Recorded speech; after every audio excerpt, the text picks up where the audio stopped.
Hello everyone, I'm Dr. Ahmadai Shakur. Now the Bible teaches us that the three wise men came from the east following a star that led them to Bethlehem to celebrate the birth of Jesus, the Messiah. On December the 24th, Sirius, the brightest star in the sky, aligns with the three brightest stars in the constellation of Orion, or Orion's belt. Now the ancient Cometians, i.e. the ancient Egyptians, called these the three kings. The Great Pyramids of Egypt were built in alignment with these stars to channel the energy of the stars on an earthly plane.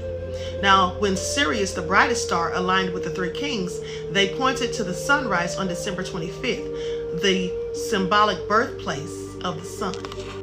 Now, as the days grow shorter, heading up to the winter solstice, the sun begins its trajectory to the southern hemisphere. As it reaches the southern hemisphere, it stops in front of the southern crux. Crux is the Greek word for cross. Now, the southern crux is the smallest of the 88 constellations, but it is the most noticeable because it is literally shaped like a cross.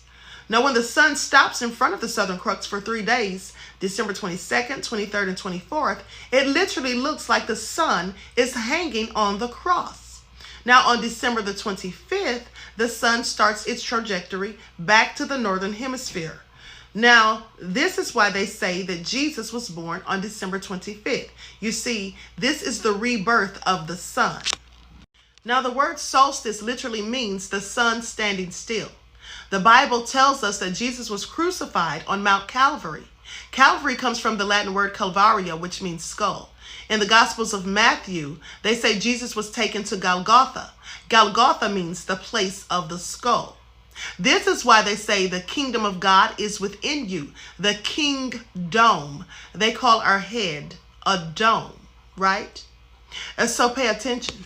There are 12 constellations that fall in the direct path of the sun. We're each born under one of these, giving us our zodiac sign. And when they say, in my Father's house are many mansions, they're actually talking about the house of the zodiac. You see, because a mansion couldn't actually fit inside of a house.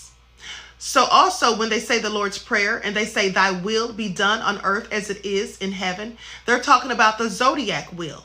You see, the zodiac wheel is in heaven, but we have a zodiac sign, and that determines our personality traits and different characteristics that we have. So God's will is actually done on earth as it is in heaven.